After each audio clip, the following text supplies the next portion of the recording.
Em Rusciano and Michael Lucas. I've just been sitting there in the corner clutching my little anxiety blanket. This is Emsolation. I'm Michael, I'm from the suburbs, I can't play sport, and would anyone like to watch Aladdin on VHS? Could I have birthed them? No? Feel free to perv. I mean, your genes are very strong, very strong. I can't believe my genes aren't in there going, scat, get out. You're in Emsolation. Am I putting a googie egg up my joots? Hello, hello. How are you? It's me, it's Em, your guide. Don't know why I keep saying that. I'm a terrible guide. I'd get distracted. We'd go on tangents. I'd probably fall over. I might cry. I mean, it would be a roller coaster if I was your guide on anything. Welcome to episode 2 of season 2 of Emsolation, the podcast about politics, pop culture, and sometimes princesses. I do it with Michael Lucas, my best friend. You guys know that. I'm going to keep this intro short and sweet because, look, the number one criticism of last week's episode was that it wasn't long enough. So we'll fix that this week.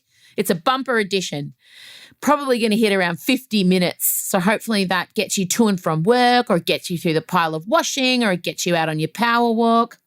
Special hello to all our Queensland listeners.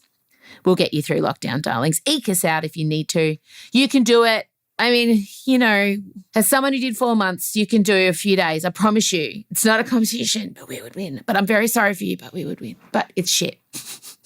God, it's just so, you just can't make plans. And it's petty, but it is Easter. It is the long weekend. And I know a lot of you are mothers who have probably planned trips away because the job is usually yours. And now that's all gone into disarray and you've got to spend all that time in the house. Easter egg hunts inside, if you do that sort of thing. I'm already on a tangent. I'm good. I'm very good. I started off with a new psychiatrist this week. Yeah, that's right. I've gone to the big guns. The psychologist, it wasn't heavy enough liquor for me. I was having a little bit of a white wine and now I need some scotch in the form of a psychiatrist. I had some brain mapping done today. I had to have electrodes on my scalp to figure out how my brain works. So we get those results next week. I was half expecting the machine to explode, but it didn't. And I had to do an attention test, which I definitely failed. I had to sit for 20 minutes and press a button every time a square went somewhere. And oh my God, I just couldn't concentrate for 20 minutes. What have I become? What have I become? So I'm good. I'm just really trying to get on top of my mental health because COVID and the lockdown unraveled it in a way that I think I'm having a midlife renaissance. As I've talked about before, I'm not having a crisis. I'm just completely, I unraveled and now I'm re-raveling.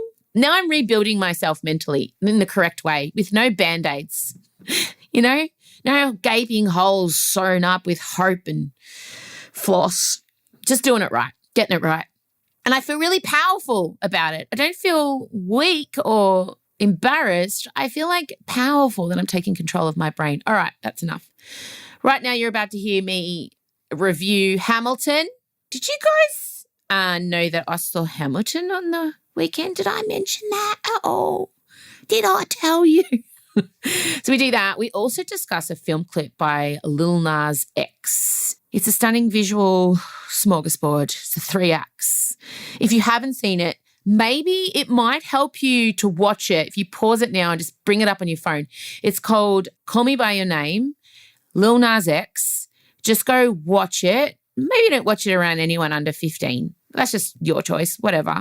And then come back and listen. It just depends. It's like, do I watch the Disney version of Hamilton before I see it live? Do I watch the Lil Nas X film clip before Em and Michael take me through it step by step? That is your personal choice. And we talk a little bit about Britney and a little bit about our Queensland pals. Enjoy. Hey, thanks for choosing us. It means a lot. You'll never know what it means to me until maybe you read it in my eulogy, because from someone who was bruised and battered doing breakfast radio and never being able to be her true self and having to be kind of forced upon the general public who happened to be listening at that time of the drive to work, you guys deliberately choose to listen to me. And that's something that I always get teary thinking about. Thanks for choosing me, because for so long, no one really did. Oh, poor him. I'm good. All right, that was a manic, but me, and you chose it. Play the music.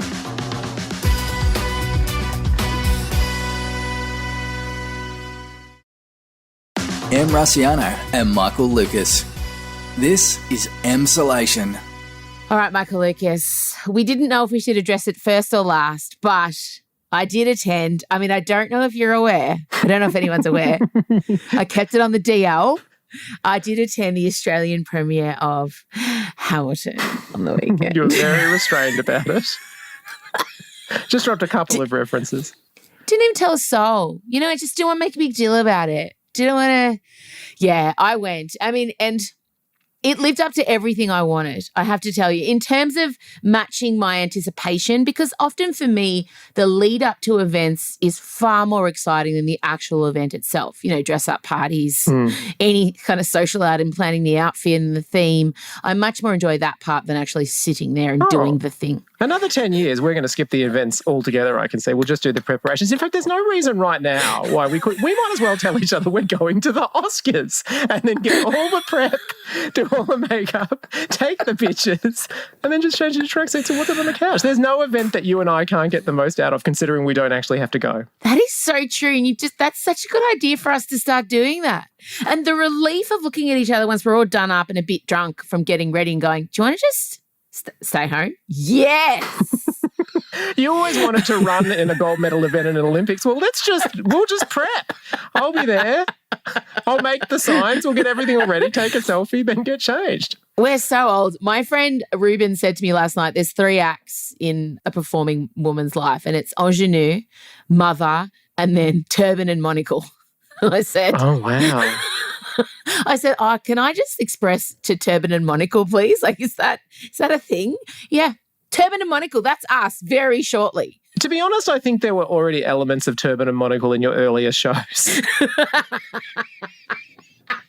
I don't think maybe some Idol performances had the whiff of ingenue, but basically you came in, it was a pretty heavy turban you were wearing right from the start. Anyway. Oh, we're sidetracked already.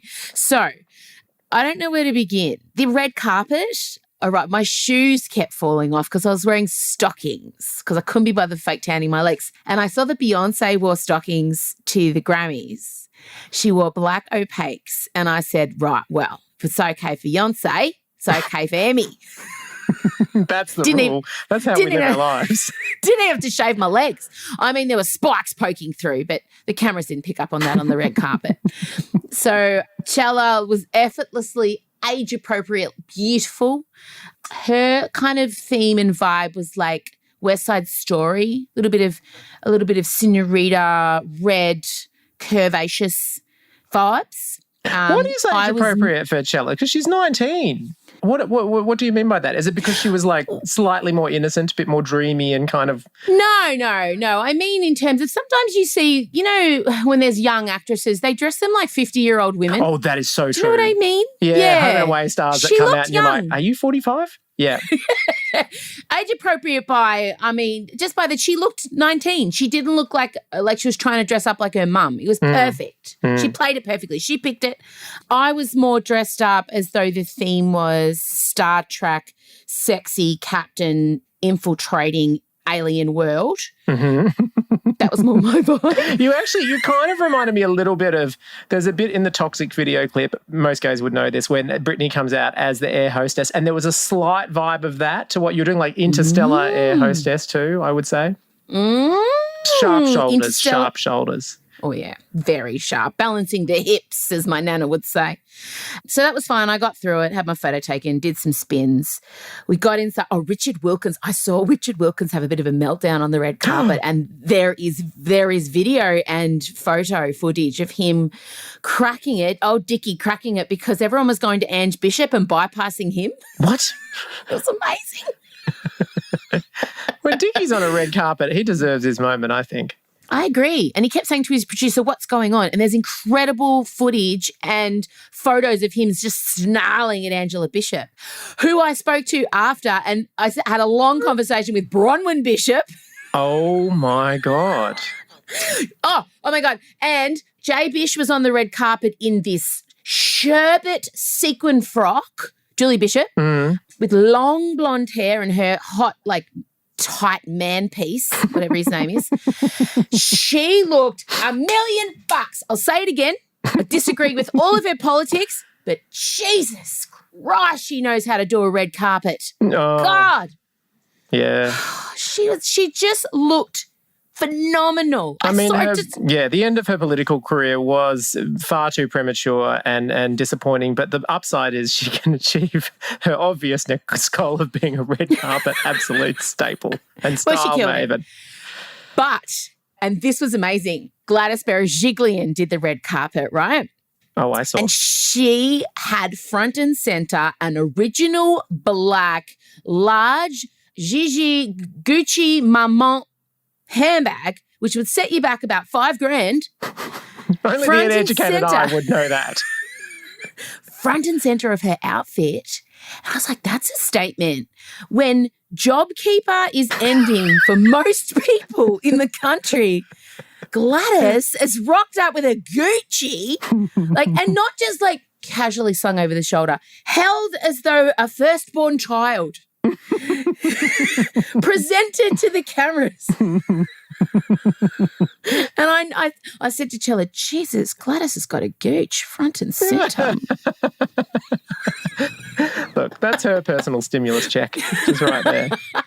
So we were in there in the kind of preamble. Everyone's having drinks and very excited, and such a strange, eclectic mix of Australian celebrities. Like Kerry Ann was there. Was David Ange there Campbell. as a guest, or was she there on interview? Both. Oh, yeah. okay, double duty, right? Yeah, I thought, is that why Richard Wilkins was angry? Because he's like, you get behind that velvet rope. You ask the questions, I answer them. Pretty much. I don't know. It was really strange. Everyone was there. It was a good mix. It was a good turnout. Delta Goodrem was there. Had a long chat to Delts. I should hope so. It would be a good turnout. That's the ticket at the... Pretty much. If you rocked up and you're like, it's a bit patchy. I mean, it was 2/3 full, but a few no-shows. Oh, Michael, when Keith Urban rocked up with the children, I was like, oh my God, where's Knickers? Where's Knickers? Knickers was a no-show. Oh, is she even in the country? Probably not. Maybe, I don't know. So it was a good crowd. And then Chella and I walked into the theatre and we showed our tickets to the usher. And we'd walked in at the back, assuming we were going to be up in the nosebleeds with the tech support's mother-in-law. And then she goes, oh no, right this way. And so we're walking past Anthony Albanese. Nah, keep going. We're walking past Gladys. Nah, keep going. We're walking past Waleed and Susan. Nah, keep going. We're walking past Richard Glover. We're walking past everyone to 3 rows from the front, where I'm sat down in front of Deb Oswald, the creator and writer of Offspring, your friend. And Chella and I were like, oh my God, we couldn't believe that. We were 3 rows in the centre from the front in the best seats in the house. Do you think it technically means you're now our Governor General? Because it sounds like that was the line of power that you described. I think definitely, probably. I looked at the seat in front of me. It was Queen fucking Elizabeth. It was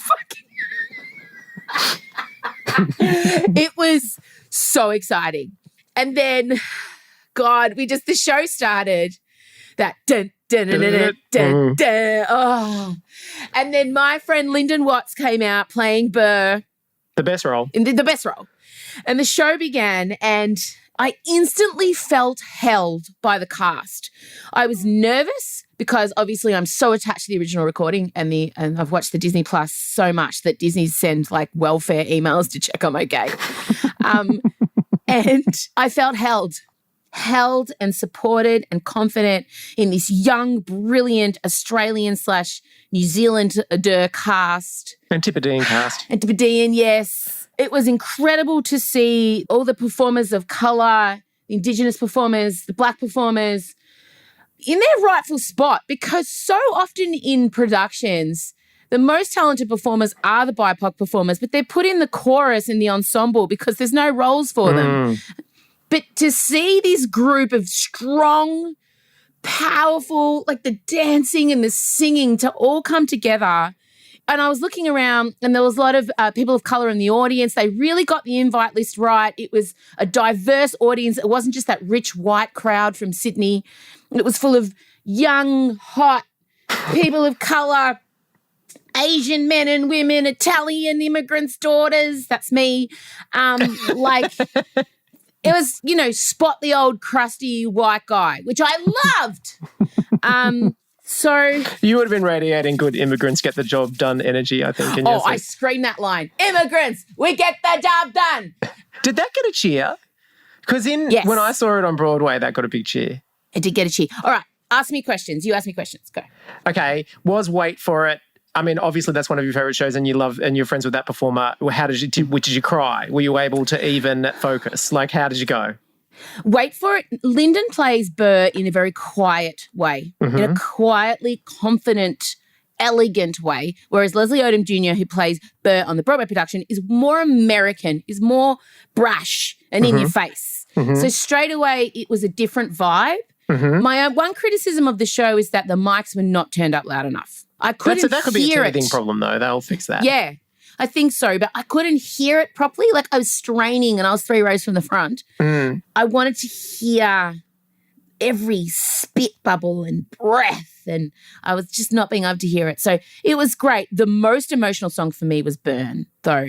Yeah. Well, because I think Hamilton's wife is one of the characters that she's Eliza. brilliant. Eliza, she's brilliant. The Broadway one, but you sort of feel like I reckon there's more angles you can find on that character. Well, Chloe Zool found that, the Australian girl who played her, I think topped Philippa Soo, the Broadway Eliza. I have to say, for me, Chloe was best on ground in the cast. Yes. Rare that we'll give it to an Eliza, but interesting. No.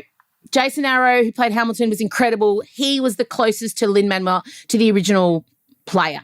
Like, he was essentially young Lin-Manuel Miranda. I felt very familiar and safe with Jason Arrow's depiction of Hamilton. Everything was very familiar with that. He was great. Incredible. But for me, the star of the show was, Chloe, who played Eliza. She was amazing. Oh, my gosh. And Shaka Cook, also young Indigenous guy who played Hercules Mulligan. Oh, that's such a killer role. Yeah, and James Madison. He has so much charisma, that kid. This is his first musical theatre role. He's never sung on stage in public before. Insane. Were there any bits where the staging of it really surprised you? Because I remember when I saw it on Broadway, the bit that killed me, this is before Disney Plus, obviously, was when Hamilton first met Angelica and he kissed her hand, and there was a bit where all the cast inhaled and the lights went down and came back up again, like it really made a moment. But you barely see it in the Disney version. Like you can't sort of, were there bits of the staging where you're like, I didn't know that was happening around here, or... No, I think I've watched the Disney version so many times. I could pretty much direct the step. Like there are points I'm like, oh, you guys need to be further across when you do the punch on the. Like I could dance the dance bit out when the rotund is going around and they're doing the punchy Well, it's good arms. to know if any performer had gone down mid-performance, you would have been like, I've got it, guys. I'm all right. I can just pick it up. Do we want to just go back to the top of that song and we're good to go? Straight away. Everyone was great. Well done to the cast. Go and see it if you're in Sydney. It's going to be there till the end of the year, and then I think it's coming to Melbourne, and then I think it's going to do Brisbane, Perth. I think it's going to be around for a couple of years. So go and see it. Absolutely. But they are now taking bookings for November. So get in. We got a message from listener Bettina. And here's her conundrum. I got tickets to Hamilton in 2 weeks. Should I watch it on Disney first or wait for the live show? I've been telling everyone I want to see it live first and then watch it, but a friend of mine has almost convinced me to watch Disney first. I like to be blown away by a production and then become obsessed. What should I do? What do you think? What do you think? I have my No, opinion. what do you think? Do it. Give I'm it. not sure about watching the entire show. I don't know if they go that far, but I do think a level of familiarity with the story and some of the key songs is good because the show is so fast and they rap really fast. It comes at you thick and fast. And when we saw it in the US, I knew the general story in broad terms and I had deliberately listened to about 6 of the songs. So I was a bit familiar with them, like My Shot I'd listened to and Satisfied and a few other ones. Whereas Adrian went in not knowing anything. And then when it got to Interval, I was just beside myself loving it. Whereas he was like desperately looking at Wikipedia going, I'm just trying to catch, because it's so thick and fast and dense. So I think the zone you want to be in is not quite having watched it all on Disney Plus necessarily, but I would still just familiarize yourself with the history of Hamilton a bit and just listen to the top songs on Spotify or something, just so you're a little bit aware. You've got some hooks that you're used to. Em, what's your opinion? I thoroughly agree, actually. Adrian's Michael's husband, for those of you who are unaware. Sorry. Look, I agree. As someone who consumed it relentlessly every day, I still loved it so much. It's hard not to compare. It's just the whole show, the Australian version is younger, fresher, and not as brash because they haven't done it as many times.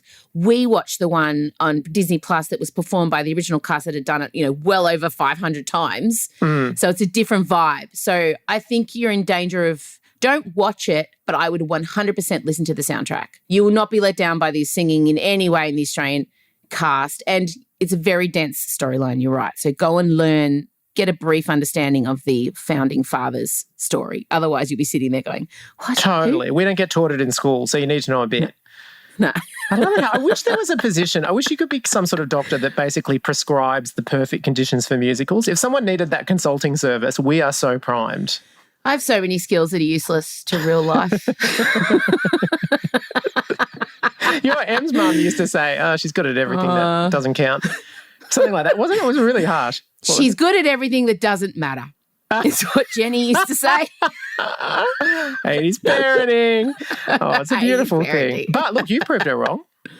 Yeah, it's important now that we're especially coming up next, we're going to forensically deconstruct a music film clip. And my God, that's what she used to say to me. If only you knew your times tables as well as you knew that rap in Vogue. Well, look who's laughing now, Jenny. It is absolutely true. I struggle to do any times tables, but I tell you what, that rap in Vogue. Yeah. Greta Garbo, Marilyn Monroe, Dietrich and DiMaggio. And it'll never leave me. No, but also I can do let's talk about sex for now. For the people at home or in the crowd. I can do let's talk about sex. I can do what a man, I can rap all the Salt and Pepper lyrics. Hey there, cutie. Shoop shooba doobie. Like Scooby Dooby Doo. Like what you do. Anyway. We will have a side podcast where we just do our favourite 90s raps. Pretty much. Now, Lil Nas X. Or Lil Nas. We say Nas because we're Australian. He is an 21-year-old American musician, predominantly, I guess I'd call him a rapper. And we would know him in Australia mainly for his song, The Last Check on the Old Town Road. I'm gonna ride, which was set some sort of record for being at number one in Billboard. And it's also weirdly one of those songs that's crossed over, every kid knows it.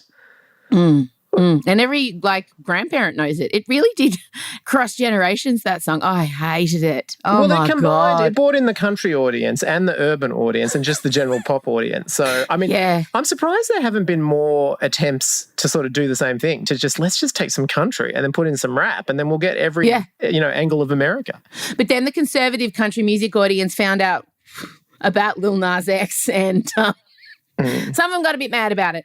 He's managed to break the outrage machine this week with his music video for his song Montero, Call Me By Your Name. Call me by your name. Tell me you love me in private. Call me by your name.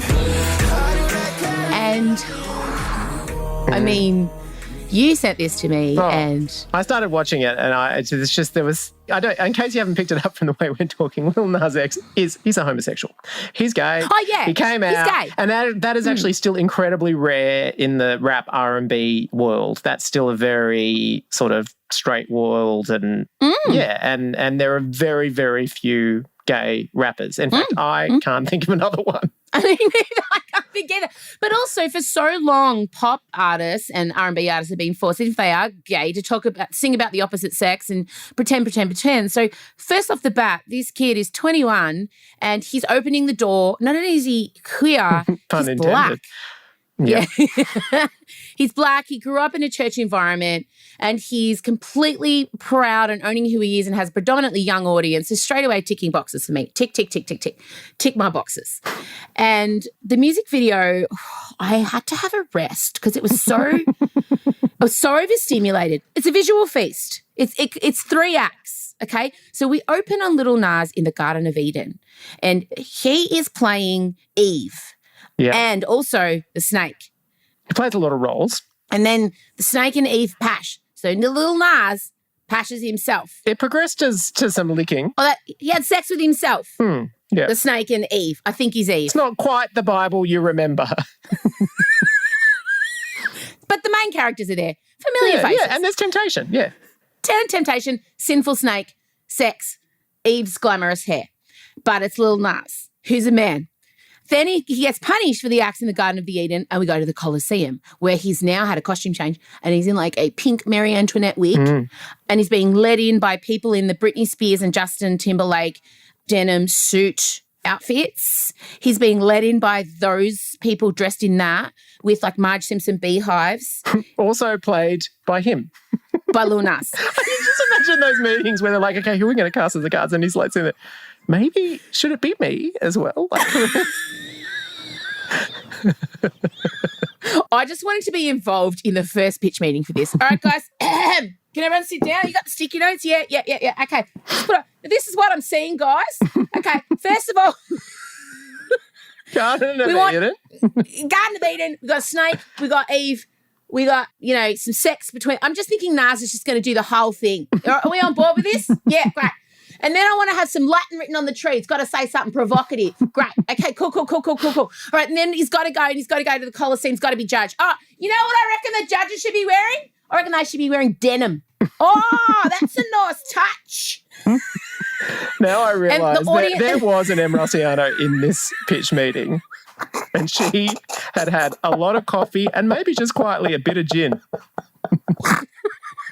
And so anyway, he gets condemned. And then you think he's... This is the condemned. The method of being condemned. Okay, wait. No, but wait. Before you can do the condemned, because it is something really sexy about it, though. Like, so initially you think he's ascending to heaven, and then he gets blocked. He gets cock-blocked by another angel. And then, take it away. Then he plummets to hell. But it is the method of transportation that I find. So basically what emerges is this massive stripper pole to hell. And then he, now with like a red plaited wig and shirtless but wearing enormous sort of hooker stripper boots, basically pole dances all the way down to hell. And several positions. He twists around, he goes upside down. Humps. Yes. Yeah. He subsequently revealed that he did, much like J-Lo with Hustlers, he'd done extensive pole dancing. I mean, the weird thing is it's so much CGI and animation that it could be anything, but there's one particular point where he's facing down and he's got the pole between his legs and he's got the legs astride and he is just zooming on down right to hell. And it is an electrifying image and you think, how could this clip get any better? But wait. And then it does. I rewound and watched the pole bit a few times. There's something about him sliding down the pole with those thigh-high PVC boots and the red cornrows with the dreadlocks. Just, I don't know, I felt really excited by it. Just that there was something really sexy and sensual and choreographed and smooth and natural about the pole slide that he did. Oh, and in the pitch meeting again, it would be like, I mean, should you grip it? Guys, we need a pole! But should you grip it? Should you hump it? Should you twist around? And he's going, why not all? Like we could just do it. It could be a very long pole, very long trip to hell. I reckon we go through a few different stages. And he's a very limber fellow too. I mean, when he got a good back arch happening in several points. Oh, yeah. Like in the meeting, like, Dave, how much CGI do we need for a pole to hell? Can you do it? Cool, sweet. Yeah, Dave can do a pole to hell, guys. That's fine. Kate, put that on the list. He's going to regret it when he's at the Vegas show at 49 and people are like, do the pole bit. And he's like, do the pole to hell. So stripper pole to hell, gets off the stripper pole to hell, and then walks in and Satan is sitting on the crown. And so Lil Nas X does what we would all do at this point in time. He gives Satan a sexual lap dance. He does. Satan maintains a stony face, but Lil Nas X gets more and more into it. And then we don't really have clarification about whether there was penetration, but it looks like it. That's what I can say, because there's several moments where Nas's facial expressions let you know something's happened down there. Yeah, something is happening down there. I mean, I'm pretty sure if you lap dance the god of hell, he would slip it in. Like, I just feel like that's something he would do. I think so. And then Nas kills him. And then takes his headpiece and becomes Satan himself. End of clip. What does it have to do with the song? Couldn't tell you. No idea. The song's basically about give me a call on one of your binge nights. And yeah. The song is about a secret affair he had with a man. Duh. Can't you see that in the 3-act extravaganza that we've just described to people in stunning form? Stunning. The thing about this, and the right have come out clutching their pearls, losing their minds. And it's ironic because they're the people that have kind of gone against cancel culture, the religious right in the States, and been like, oh, cancel culture, everyone's a snowflake, stop it, stop it. And like they've had a big few weeks with the Dr. Zeus stuff happening and Mr. Potato Head becoming Potato Head, losing his genitals. Like it's been a big few weeks for the right. And then Lil Nas X has come out with the film clip. And just listen to this. This is Greg Locke, who's a right-wing pastor. He did a whole sermon on the film clip. Have a listen. I didn't know who Lil Nash X was. Lil Thug, whoever. I had no idea who he was.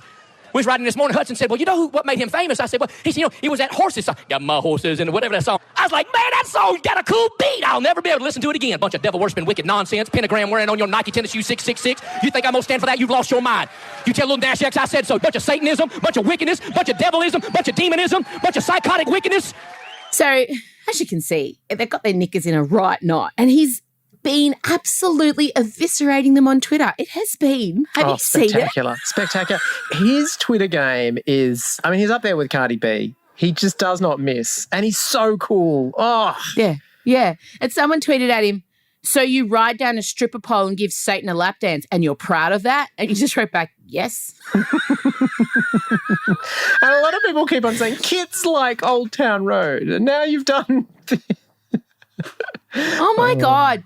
First of all, if your kids are watching this film clip, there's going to be some questions, and that's okay. I'm happy to field them, but it's not his responsibility. He's an artist. He is a rapper. I don't think it's Nas's responsibility to teach your kids about Satanism. You can't blame an artist for that. But what I do love about all of this is there's now been a controversy with Nike. So this just keeps getting better and better. Upon the release of the film clip, he released 666 pairs of Nike 97s with one drop of human blood in the air bubble down the bottom. Now, unfortunately, no one ran that by Nike. And Nike started getting complaints from some of their Christian customers, and they've had to lodge a court order against Lil Nas and Mischief, the company that makes the runners. And they've said, in the short time since the announcement of the Satan shoes, Nike has suffered significant harm to its goodwill, including among consumers who believe that Nike is now endorsing Satanism. He's a marketing genius. He's a market. And those shoes were $1,000 each, $1,300 sold out in 3 seconds. So if I were Nike, I'd be hooking Glenn in accounting up to a fucking blood machine, and I would be. And then he put up this video on YouTube that was titled Lil Nas X apologizes for Nike Satan shoes. I mean, the title itself. And he comes on and he looks really remorseful, going, I just want to say I'm really, really sorry about it. And he goes, just kidding. And then he plays the lap dance section from the video clip again. And I have to say, not since. You have to go all the way back to Madonna's Like a Prayer, and then losing the Pepsi contract for just the most entertaining, blasphemous controversy. Amazing.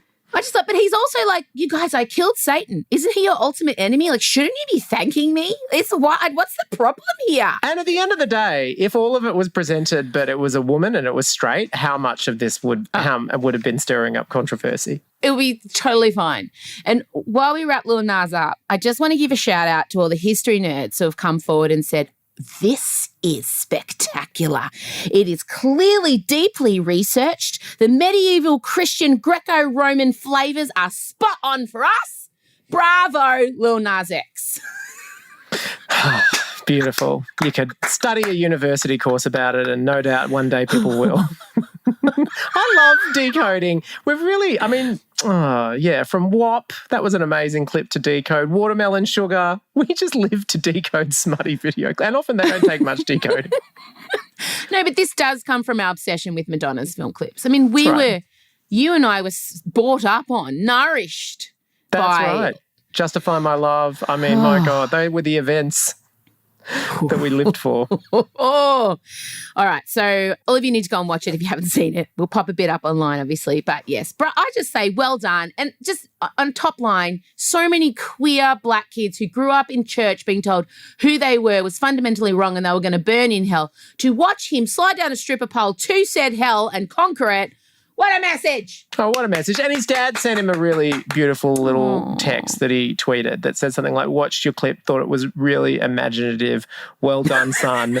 You live how you want to live, or something like that. And it was really nice. And he was crying when he received it. And anyway. Well, his dad's a gospel singer. Yeah, good parent. Yeah. Didn't even so know it's a big that. deal. Big deal. Moving on. Let's go Britney. Britney has finally kind of in a whirling dervish video of her spitting. In the caption, she has said that she did watch the doco and it made her cry for weeks because of the light in which they painted her. What do you think that means? Oh, well, I could easily imagine watching that doco and crying for 2 weeks if I were her, no question. But also, I guess the thing about the doco is that it does present her as a bit of a victim in the situation. And that might be really confronting, especially if you don't necessarily see yourself that way. She didn't have any involvement with it. It's really personal stuff. Actually, the bit about her caption that got me the most was, I mean, it's a very Britney Spears-esque thing to say, but it was just like, I just want to pass on happiness and love and joy and everything like that. And I can imagine that I do sense that she really sincerely wanted to be the kind of entertainer that was just a really super entertaining, happy, joyful entertainer. And now you'd be watching it thinking, my legacy is all of this now. Like, how much are my songs remembered and how much is just the trauma of it? And it would be confronting. I don't know. I sense this because it would be hard to see yourself presented as a victim if you personally feel like you're not, I mean, I'm just reading that into it, but that's what I imagine she felt. That's so true about the legacy stuff. But I mean, that doco was very pro Britney. Yeah, it was empathetic and supportive. Yeah, and it certainly explained a lot of things that were misconstrued by the public, the circumstances around her shaving her head and what was going on for her behind the scenes and speaking to people who are quite close to it. Like, I think the best job was done that could be done without actually having access to the main source, which was her. Mm. But I'm sad. I'm sad for her because she has contributed so much to popular culture and pop music. And she's such an icon. But I don't think it's too late for her to have a third act. Oh, God, no. I think it's time for Monocle and Turban Britney. Do you know what I mean? Yeah, I'm ready for it. The 3 acts in a musician's life, if you're a woman, is Ingenue, Mava, and Monocle and Turban. And I think that it's time for her to just completely embrace, like what Mariah Carey's done. Just take the irony that's around you and weaponize the irony. And she'll be unstoppable because all her fans are now our age, a little bit younger. We're ready for the next act, Britters. Basically, we'll follow her anywhere. I mean, we're so fascinated by her. We feel so protective of her. Yes. But I just think what a powerful legacy. And it's got all the elements of a great biopic. The meteoric rise, the terrible midpoint, the people that betrayed you, the downs, the not sure if I'd survive, and then the comeback. Like, it writes itself. Just want it so bad. All right, well, we'll keep an eye on that. Everyone is obviously, there's a lot of emojis to dissect in that caption too. I don't know. I don't understand them. I'm sure there's hidden meanings, but I'm so exhausted from forensically studying Lil Nas X's clip that I couldn't give Britney's caption the appropriate amount of attention. Look, academics need some breathing and recuperation space as well. True. You're expending a lot of energy. Speaking of, we just want to give some love to our Queensland listeners. We know there's a lot of you. Surprisingly, I'm pretty big on the Gold Coast, which, no, it's not surprising at all. So not surprising. Nah. They like a bold colour there too. They like a lip, a shoulder and a bold colour. And some sparkles. So Palaszczuk's put them into lockdown. Yeah. Thoughts, feelings, prayers? My thoughts are, obvious sympathy coupled with... Don't. You're such a smuggerton. All right, go on, do it to your own peril. I have a lot of Brisbane colleagues And I'm feeling you. I'm feeling it. If you want to complain about it, maybe ring someone in Perth, not Melbourne. I know. And like It's a few days. what did you say? You said to me before, they said, my Easter plans are, gone. I know, that's bad. It's terrible. We know how terrible it is, but we know because we did 4 months. To our 2020. I am really sorry about your Easter egg hunting. Yes. It's really bad. It's annoying. Yeah. And also, it's just highlighting the fact that the virus hasn't gone anywhere and we're still not vaccinated. And so I'm a little bit worried about it's getting colder here in Melbourne and we're heading into winter. No one's got a vaccine and these leaks happen. And I really hope that we don't have another massive outbreak. I hope this one's contained. And I certainly hope we don't face more lockdowns. My God. I know. And that's the thing. Like, there's a lot of complaints about the snap lockdowns and what it's doing to the economy. And I understand that. And I'm upset and angry for small businesses. But also, what's the alternative? Like, what are you proposing? Because the alternative is we just become America. We just try and ignore it and we let it out into the community and we go on as though nothing's happening. We can't do that either. No. So I genuinely feel stuck on this in that I disagree with the snap lockdowns because, and while it was fine for the snap lockdowns to be happening while JobKeeper was around, JobKeeper's now ended. So businesses need to be able to remain open. It's this horrible situation. And I hope it's only a short lockdown, but gosh. Yeah, it's a catch-22. But having said that, I mean, yeah, definitely my preference would be short, sharp lockdown over just extended, the longer you wait.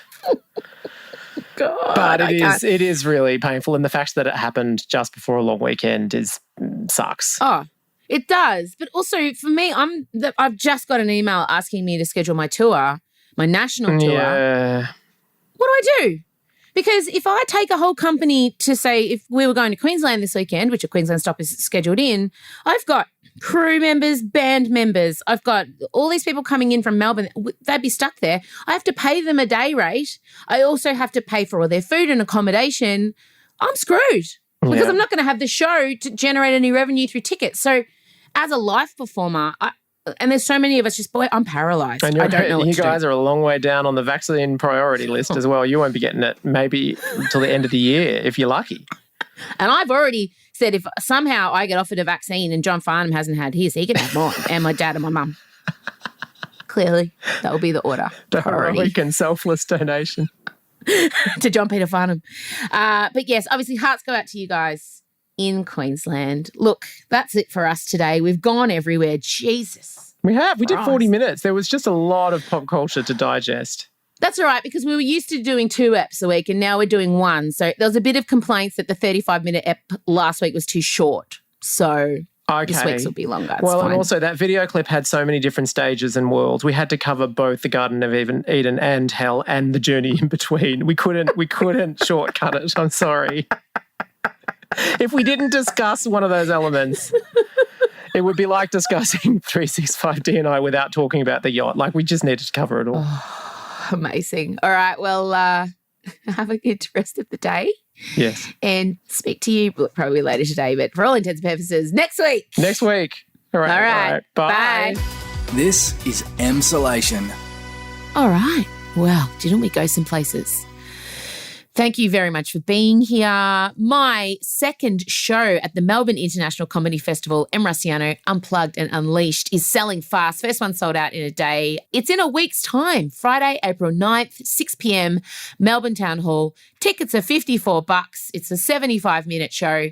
And look, a lot of it, if you came and saw me live at the Bowl, it will be some of that stuff, but I have changed it because, I never do the same show twice. So don't be afraid to come along if you already came to the Bowl. It will be the last time I perform live in Melbourne this year, I'd say. It's probably time for me to do a bit of a national tour. But I wrote this show specifically for Melbourne and wanted to give it another go. So come along, support me, support my band, my crew, the venue, the comedy festival, live performance in general. Support art in its time of need like it supports you in your time of need. That's all for this week. Thank you very much for listening. My name is Em Rusciano. Have a fabulous Easter. If you're listening beforehand, if you're listening after, I hope you had a wonderful Easter. Just covering everything. Bye, darlings. Tickets through comedyfestival.com.au or just go to Em Rusciano. Okay, bye, darlings. It's going to be a really good show. Like, you should totally come. It's intimate. Chella's going to be there. Like, it's going to be good. It's really good. I just want you to see it. If you're from Melbourne, you need to see this show because especially for you. Okay, I'm going. Bye. Going. Bye. Love you. Bye.